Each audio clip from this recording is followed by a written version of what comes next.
Okay. Now if I can just get my other side to go correctly. Here we go. Well, hello and welcome to Underscore. My name is Chi Johnson and I'm from Atlanta, Georgia, as we've already covered. I am the brand and communications manager here at Intellum, and I host this webinar series, Underscore. Each month, we feature thought leaders and experts and just really great people to discuss things that are top of mind and matter most to us in the education industry. While I introduce today's topic and our guest speaker, please introduce yourself in the chat. Maybe you've already done so, but let us know who you are. What do you do? Where do you work? And where are you coming in from? Today, we are talking about building for scale. Our 2022 research report found that the #1 platform capability education leaders are looking for is scalability. But how many of us have been asked to do more with less? The only way this is possible is for us to scale. It's the name of the game. We're actually seeing tons of other content and other webinars happening right now at the same time talking about scalability. So you're here at the right place at the right time to learn the right thing. So what do we mean by scale? Scaling our content, scaling our delivery, and to scale how we educate in general. I am super excited to welcome Greg Nist, the Senior Director of Learning and Enablement at Talend. So Greg, can you briefly introduce yourself? Yeah, thanks, Chi. So hi, everyone. It's great to be here. My name's Greg Nist. And I'm also in Atlanta, if you hadn't picked up on that already here. And I've been working in the tech industry for the last 20 so years in all aspects of professional services, really, a little bit in consulting, but the vast majority of that in education related services. Done everything from being an instructor and a curriculum developer to over the last 12 years, really focusing in on leadership of that side of an education services business. So looking forward to sharing some things that I've learned along the way. And we're so glad that you're here to share those things. So if you have never been to Underscore before, welcome to your first time. I hope this will not be the last, but I just want to encourage you to use the questions feature in Zoom, so the little Q&A button. As we're talking to Greg, if a question comes up, if a thought comes up, we'd love for you to share that in real time. So that way you can get what you need to get out of this conversation. So before we talk about scaling, Greg, can you give us a bit of context? What does Talend do? And specifically, what does your team do? Yeah, great question. So I like to always use an analogy about what Talend is. If you think about building a house, we are the pipes and the electricity that make that house function. And so if you think about that in real tangible terms, we are technology that is delivered as a cloud service that lets people move, integrate, transform their data so that they can unlock the power of that data and make it consumable by folks in the business side. So really, at the end of the day, we're trying to use data and apply it to achieving business goals. And that's at the heart of what we do at Talend. Okay. And specifically, so I lead learning and enablement, and that's really three things then, Chi. That's education services, which is our offering that we sell. And that's largely what we would brand as what we call Talend Academy. That's our community function, so really focused on evangelism and outreach, and then our technical enablement function, which is designed to upskill and prepare our internal teams, our partner teams, with the skills that they need to be successful with our technology. That's wonderful. So which teams support your education efforts? Yeah, so it's really kind of wide reaching. So we've got my own team, which develops a lot of the technical product training that we make available for customers and partners. But it's really important that we also unlock the investment in our learning platform for others. So that includes the human resources side for people learning and development. That includes our sales teams and the revenue enablement activities, specific content tailored for partners. So all of these broader audiences are really stakeholders in what we do. Ooh, so the audience's piece is key, and I'm definitely excited to get more into that. But I want to talk about specifically, when you think about scaling, what are components of your education strategy or anyone's education strategy that would need to be scaled? Right. So, I mean, when I think about what does scaling mean, to me, that means adding active learners over time. So not having a flat line where a new learner joins and an old learner exits, but you're continuing to add learners and they keep coming back. And the heart of that scalability is a content strategy. Because if you're not bringing interesting and engaging content that people value, they will use you for a little bit and then exit. And so really the heart of everything we do starts with the content.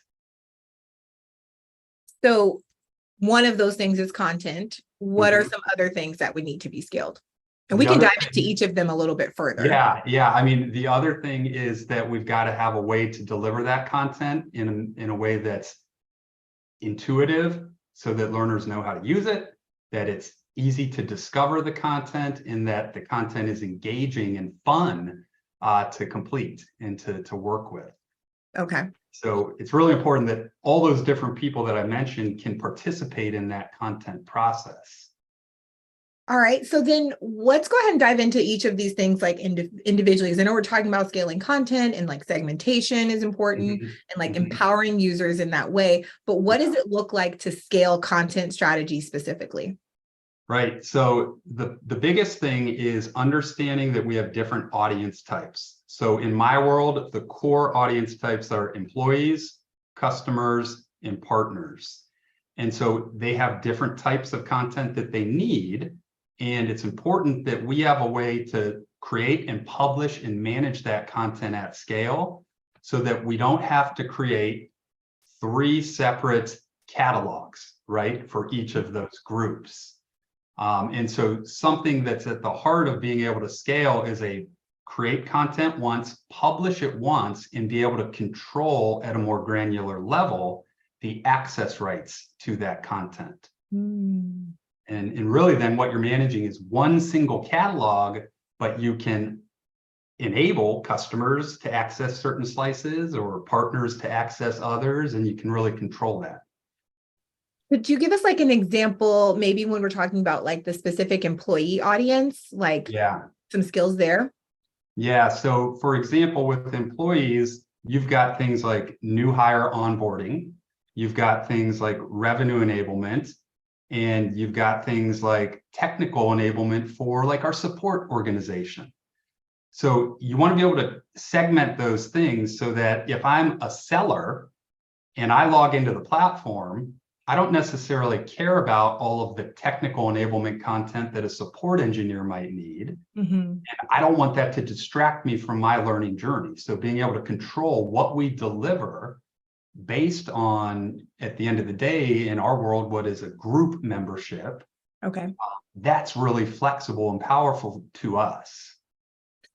So talking about groups, that's speaking to platform capability, right? And I do want, this is a great time for me to give my disclaimer. Underscore is meant to be a product agnostic space, right? So Greg and Talend, they are customers of Intellum, but what we're hoping to talk about when in reference to scalability here is the principles of scalability, how to scale, like what it means to scale, how to do it. And these are things that you can apply to any platform that you're using. Of course, we would love if you would become Intellum customers, but that's not the point of this webinar. So I do want to take a side right before we move into like the segmenting of users and groups. When you were looking for an LMS, like what was something specifically you were looking for that would help you identify that scaling content strategy would be possible?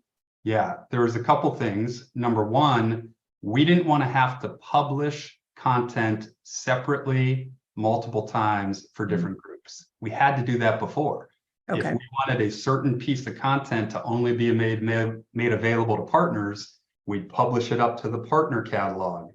But if that same piece of content needed to be available for all 3 of our audiences, we had to publish it 3 different times. Oof. You update it, you got to update it 3 different times. It's so much administrative overhead. So we needed a solution that would eliminate that. Publish once and then control who can see it.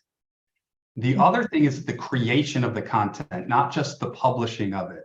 We wanted to, what I call democratize content creation, which really means take people who have a stake in our platform that might not have curriculum development skills or, programming skills to get really geeky with some sort of complex development environment. And we wanted to unlock them so that they could actually create their own content, publish it on the platform, and be independent in the completion of their jobs and not have to use my team as a gatekeeper all the time. That's key. Yeah. That is really key. It was key. And so we found some great e-learning tooling that they could easily pick up and adopt. And we could grant them rights so that they weren't like super powerful, like some of the people on my team were, and therefore couldn't cause any problems, right? We didn't want this to become like the Wild West. We wanted to keep some degree of control while also unblocking them to be able to do their jobs. And so being able to manage users and assign them granular privileges and permissions relative to their role was something that was really, really important to us that we looked for. Yeah. So what I'm taking most from that is like if for any platform you're looking for, you want to be able to give permissions to specific team members so that they can be autonomous in their work. They can move along. But you also want to be able to both create and deliver that content very quickly and reduce that tech stack as much as possible. Exactly. So let's go away from like users from an admin side. I want to talk about your audiences, those users, your learners. Can we talk about segmenting them? How do you scale segmenting of your learners? Right. So I really at a high level describe 3 audience types: employees, customers, and partners. But each one of those segments has many different subsegments. A good example, like in our customer audience, we have a subsegment for data integration developers or cloud administrators or business end user types. So on the partner side, you could have solution architects and sellers. And on the employee side, you could have, general onboarding for all employees, sales specific things, you name it. And so the type of content that those types of learners needs varies. Some of it is really technical, like I described that data integration developer segment. The type of content that we develop for them has to have lab environments and hands-on and getting your hands dirty with the technology, versus something that we're developing for sellers really has no need for that.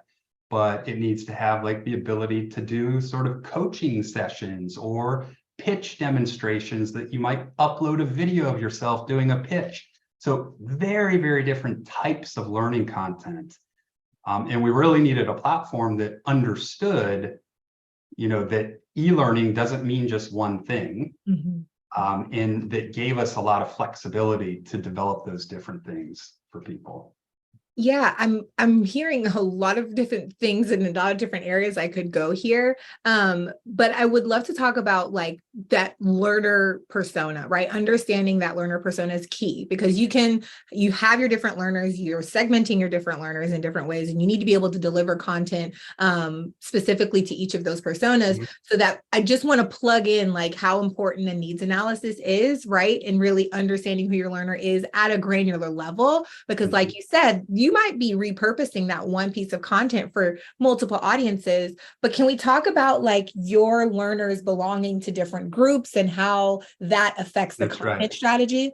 Yeah, that's right. So there's not just clear delineations like between learners. And so we wanted to have the ability to overlap. So you might be both a data integration developer and a cloud administrator. That might be your role. And so being able to overlay those groups or persona types, and as a result of that, then provide them a curated set of content based on that intersection really of those personas was really important, because then we're delivering them the content that is meaningful to them.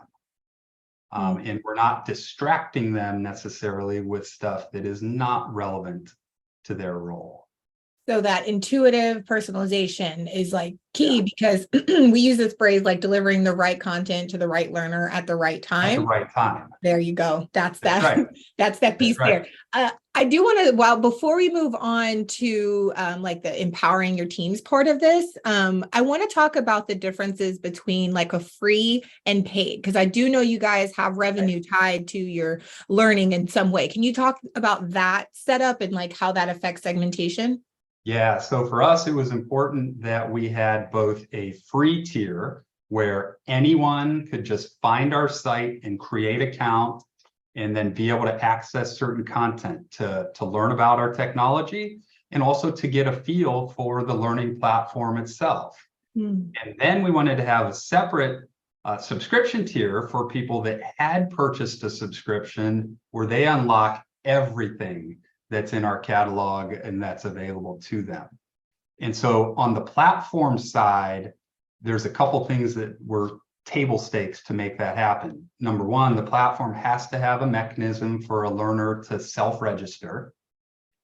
And number two, the platform has to have a way to assign that learner in an automated way, because automation is really the heart of scalability as well. Hmm. But assign them in an automated way the right groups, which then govern their access controls. And so, you know, our platform really made that easy. Both of those things were requirements of ours. And then when we assign someone a subscription license, that is even granular as well, in that we know they're a subscriber from a certain customer, and that dictates to a degree what they can see. We have a good question that there's a few questions coming in. One that I think is timely to ask right now. What about SSO for outside learners? Is that a requirement of yours? It was not a requirement of ours. However, that is something that we're going to be looking at doing in the future. We did implement SSO internally, a really easy Okta integration for that employee audience. Very key. Thank you. So specifically talking about, like you mentioned empowering other teams. I kind of mentioned it. We've brainstormed about it a little bit. Can you tell us about that? Like, who are you empowering and how? Yeah, great question. So the learning platform, while my team monetizes it and we sell it externally, it really is representative of a shared investment across the whole company. So it's important that those other teams, like the people learning and development team and the revenue enablement team and the alliances team, are able to use the platform.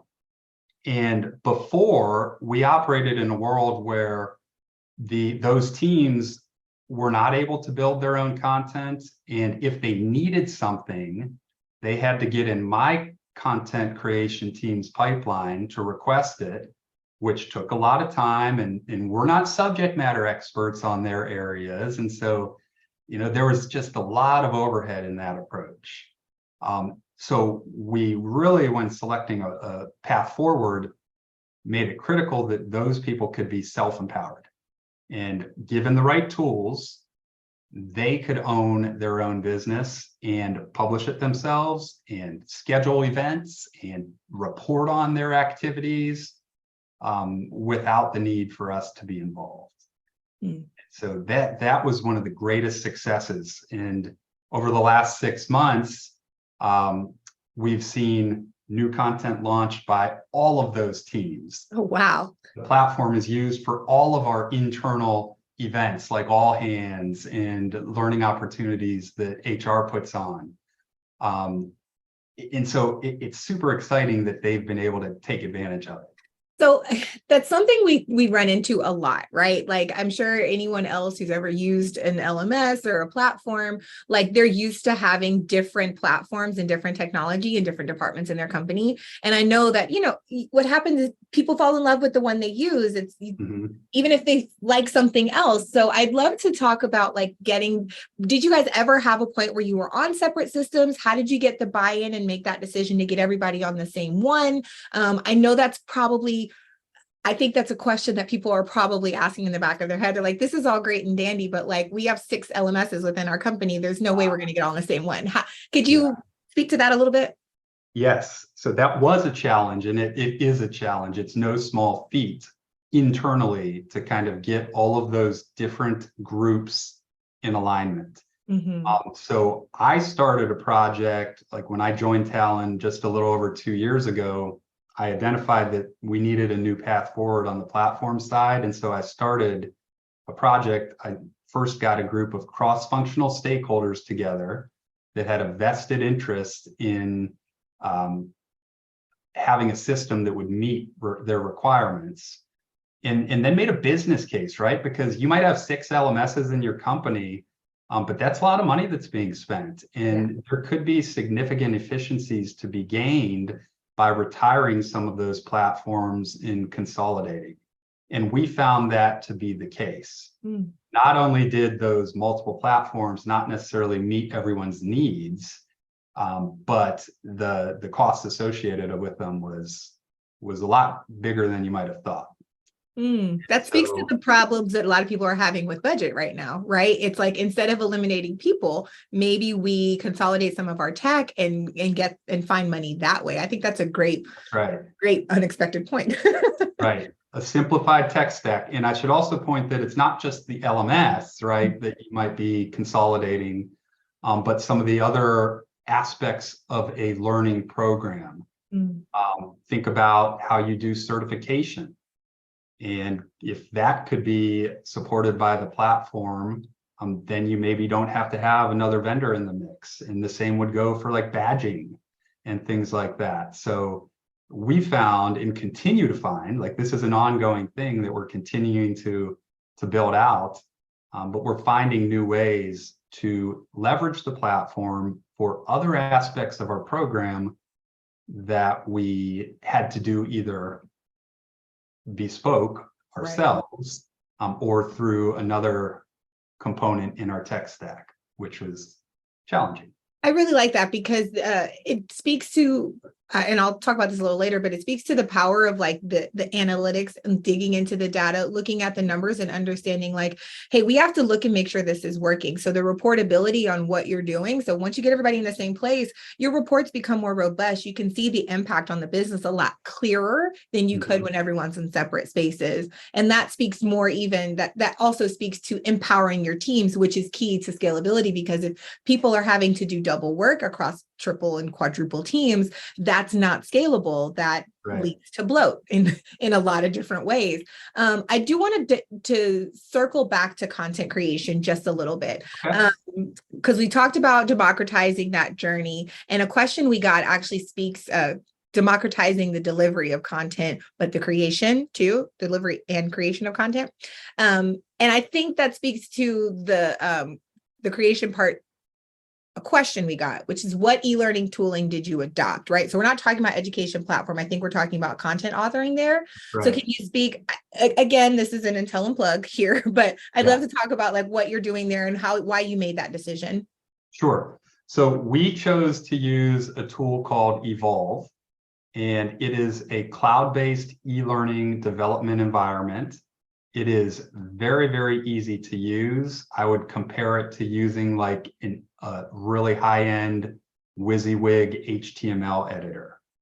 But don't let its simplicity fool you. Like, it's actually very, very powerful with the types of really engaging interactions you can create with your learners. Yeah. And so 2 things that brought. Number one, it was actually more cost effective than the legacy tool that we used. And so we were able to eliminate that legacy tool, which, mind you, was local and tied to a person. And if that person left the team, then now you've got this whole process to go through to be able to reassign that license to someone else. Like, the cloud-based approach is so much nicer. When people leave the team, we just assign that license to someone else ourselves. We're completely empowered. And the proof there, though, is that those teams that I talked about, who are big stakeholders like revenue enablement and people learning and development, they had no way to build their own e-learning before. And the tools that we used to use on my team, they wouldn't have had the technical skills to probably be successful with those tools. But since we moved to Evolve, we've unblocked them, and they're creating really cool stuff. So I wanted to speak to that because like Evolve, again, it is an Intellum tool, but one of the things we try to tell people is like, you can use Evolve whether you're using the Intellum platform or not, and it does have a free trial, so there is no cost in like trying it out. But what's really great about it is when you are trying to scale, being able to like publish in real time is huge. And because Evolve does talk directly to the Intellum platform, that does give you some power that you wouldn't have if you're using two disconnected platforms or tools. Not to say that you have to use Evolve, you have to have the Intellum platform to use Evolve, or you have to have the Intellum platform, have Evolve to use the platform, right? They're separate systems, but it would speak to the fact that a lot of LMSs do have their own content authoring tools, and that is a benefit in using one that is designed to work with the other. So that's kind of the tie I wanted to make there is, yes, Greg is using both of our tools, but if you have a separate tool that has its own content authoring function and it can work for you and has the power you need it, consider that. Consider that as a way to reduce some of that bloat and to introduce some more autonomy to your team and your system. We have another question. Let me see. Actually, Evan Hall wants to know, when allowing other teams to access to build content, what kind of controls have been effective in maintaining quality without creating too much red tape? Yeah, great question. Yeah. Okay, so the first thing, going back to what we were just talking about in using Evolve. In Evolve, there is the concept of a theme. And a theme is the broad overarching design that every piece of content that you create using that theme will inherit. Okay. So things like our marketing team's color palette and branding guidelines and fonts that we're approved to use.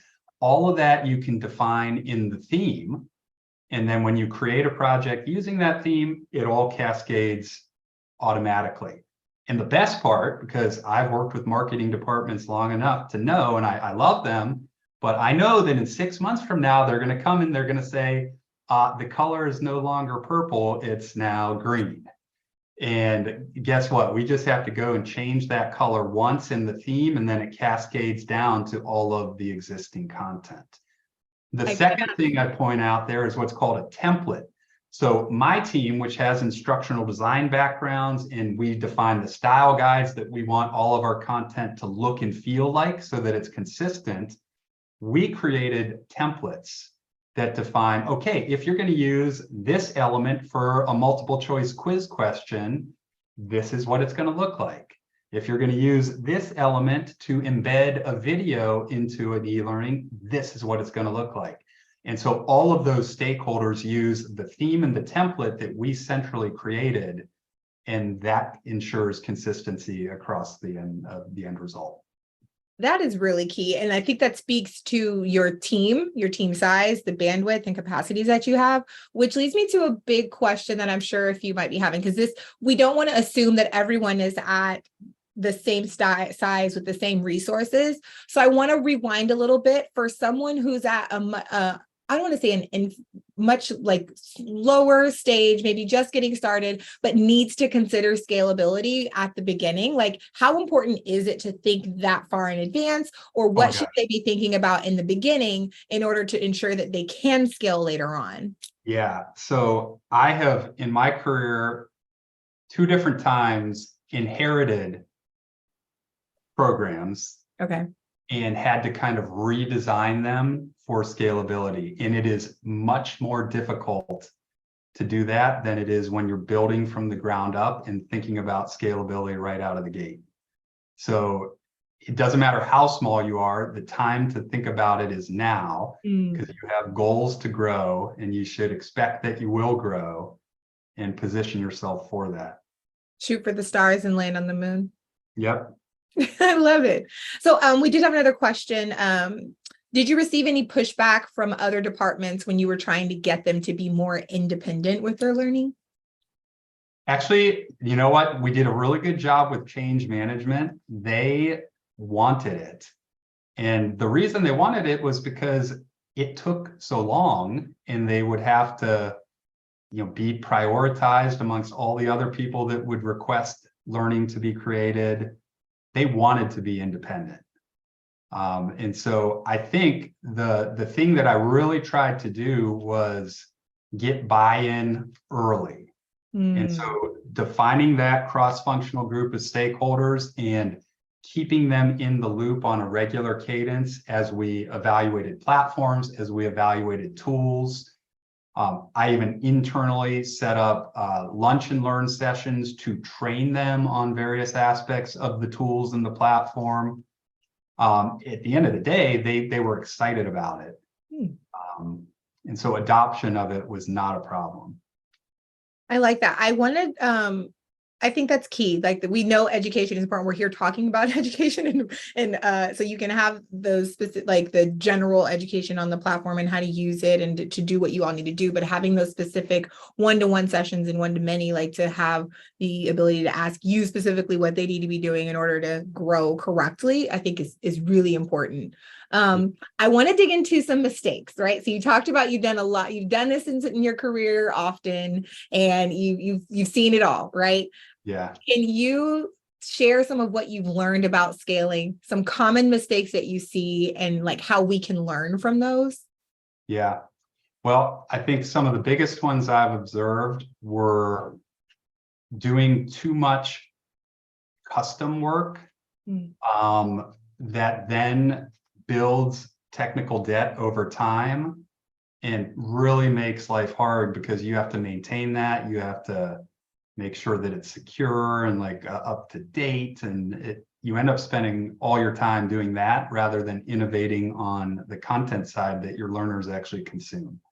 So I try to identify good partners that align with my vision and roadmap and let them do their job so that my team can focus on what really brings value to our customers, which is delivering the content and learner experience that they want.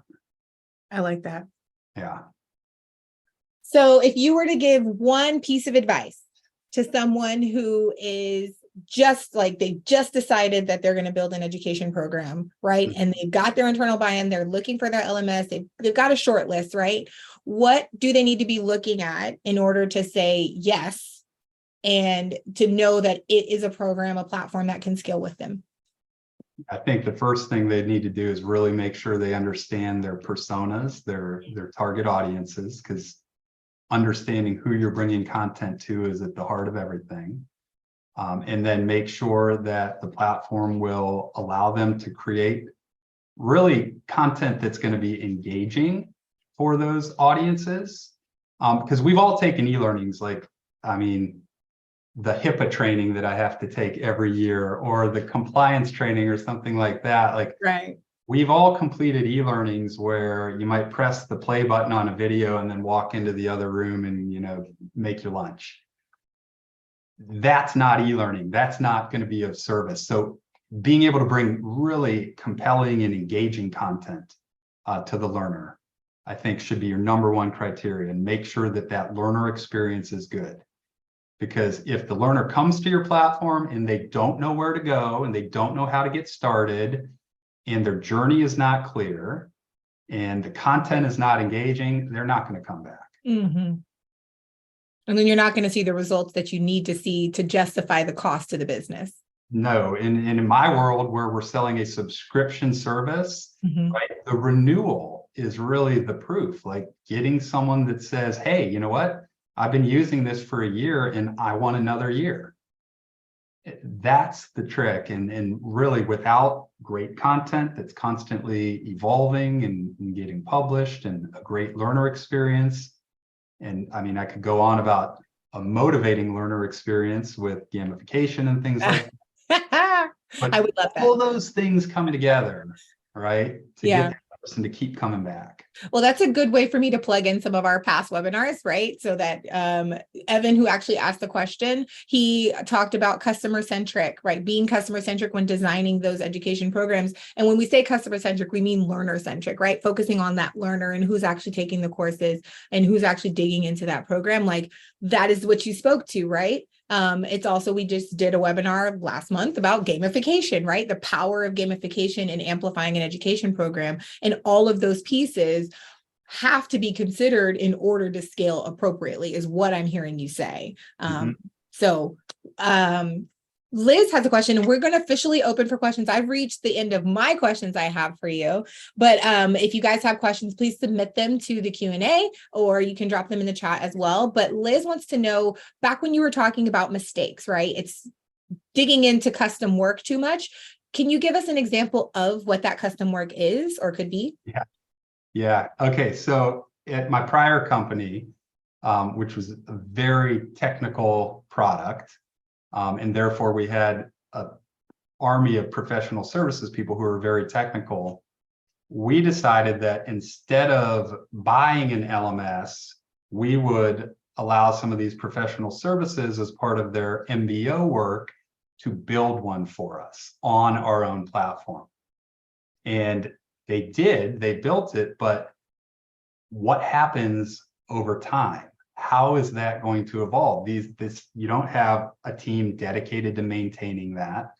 You don't have a roadmap with new enhancements and innovations that are getting added to it. And so it became unusable over time. It became to the point where it was out of date from a security perspective. So we couldn't even use it. That's tough. So that's a good example of custom work getting out of control. Thank you. Yeah, I think that's kind of tough to see, because you think we talk about like just trying to get as autonomous as possible and to build that framework. So I can imagine that you're like, this is a great idea, and then you look back and you're like, this is a terrible idea. Yeah. I think just because you can do something doesn't mean you should, and that it's the right business decision. I hate to keep pointing to our content, but then also I don't. We actually have a blog that talks about like how to decide between doing and like building your own LMS or buying one. And so I think that's a great point. And Evan says, like, is there anything more predictable than the eventual crash of a house-built LMS? No, I don't think there is. Maybe taxes. You can guarantee that. It's less of a gamble. Neither of which are pleasant experiences. Very true. Very true. Okay, so I would love to just kind of talk through kind of what's next steps. This is a really meaty topic. And as Greg mentioned, he could keep going and start talking about all the bells and whistles that, I wouldn't consider them bells and whistles, but the different elements that can contribute to scalability that you should be considering. And so in order to do that, I think we have to have more time. And what that means is we have created that time. After each webinar, we aim to create these roundtable environments where it's less of a guided conversation and more of a like back and forth community space where you can come bring questions, share your learnings, share your teach or ask questions and like learn from the mistakes of others. You can get a little bit more granular in these spaces. So we are going to dig into scaling even more on Wednesday, June 21st. So that is next week. If you would like to come, those are limited seats. So our webinar is open to everyone. It's open to as many people as want to come, but these are limited to just 40 seats. So if you would like to register for the roundtables, I think Shannon's going to drop that link in the chat. And so you can join us for that and talk more about like what you're working on, what you've learned. And it's just a much more candid conversation, and it's everyone in the room is talking versus us with a kind of like a planned talk track. We'd love for you to have that. And if you can't get onto it from the experience, Shannon has dropped her email in there and she can throw you in on a calendar invite. The next piece, what am I looking for? Trying to find my controls here. Follow us on LinkedIn. We share lots of content. I know I've dropped a few different pieces of content that we've shared, like past webinars, past blogs, like highlighting our customers and their stories and the things that they're doing and their successes. You can find a lot of that on LinkedIn right in your feed if you follow us, follow our page. But more than that, I want you to follow Talend. I want you to follow Greg, and I want you to stay connected with these people, with this company and with Greg, because he's just great. Like, I know Greg doesn't share a ton on LinkedIn, you'll see on his page, but it doesn't mean he's not there lurking. Okay. I see you on there lurking and liking and stuff, posts like that. So follow Greg. We're going to encourage him to share more.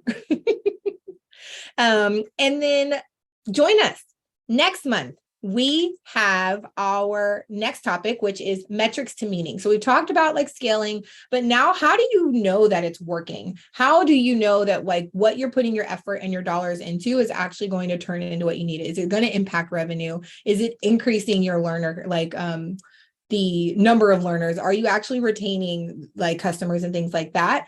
We're going to connect metrics to meaning, improving the value of your learning programs. And we designed it to be somewhat of like a crawl, walk, run, like talking to the different stages of building an education program, right? Not assuming that everyone's at the same stage and can do the same things. We want to talk to different people at different stages to help you understand how to tie metrics at different stages to prove that your learning environment and your learning program is working and meeting the business goals that you need it to. So you will see a survey come up on your screen that I would love for you to fill out. We read each and every response to try to help make this better and to talk about the topics that you need that are helpful for you. But I didn't mention that the roundtable is going to be featuring another Greg. We love Greg. We have a Greg in our team. We have Greg Nist right here. And then we have Greg Russell, the VP of Disco University. He has like a small but mighty enablement team that has a skill first approach to content creation. So he's going to be there and sharing like everything that they know and be open for questions as well. So the last thing I want to do is I've been getting requests more and more to see kind of like how the Intellum platform works in respect to the concepts that we're talking about in Underscore. But again, we want to keep this space product agnostic and we don't want it to be like a sales environment. But if you do want to see a demo, please just let me know, like drop the word demo in the chat or raise your hand and we'll like set you up with a group session. It can be like a short 10-minute. We can have someone show you how the platform works. I just wanted to respect the fact that I've been asked that a few times and I don't want you all to think that I'm ignoring you. We just want to make sure that this space isn't a sales environment. It's more like thought leadership and you really understanding how to do education the right way. Okay, that's the end of my spiel. Greg, final thoughts. Anything you want to share with the people? Yeah, well, first of all, just appreciate your time and taking time out of your busy schedule. I enjoyed this a lot and I hope you took away some good nuggets. Yeah, just thank you for your time. This is awesome. Thank you so much, Greg. I appreciate all the knowledge you shared. If you have a colleague that was not able to join us today and you would like to send them the recording, you will have that in your inbox. We're going to try to get that out tomorrow. We normally send them on Mondays, but Monday is a holiday. Hello, Juneteenth. So in the US, if you're joining us from the US, it is a US holiday, so we will not be online that day. So it will be in your inbox and you can forward it to them and all that good stuff. So thank y'all for being here. I'll hang out if you have any more questions or specific to Intellum. And Greg, I can hang out. Off the hook now. Oh, okay. Greg's going to stay and hang out if you guys have more questions. Yeah. All right, let me see here. Am I still sharing? I think I'm good to go. Thanks, Greg and Chi. I'm not seeing any more questions. So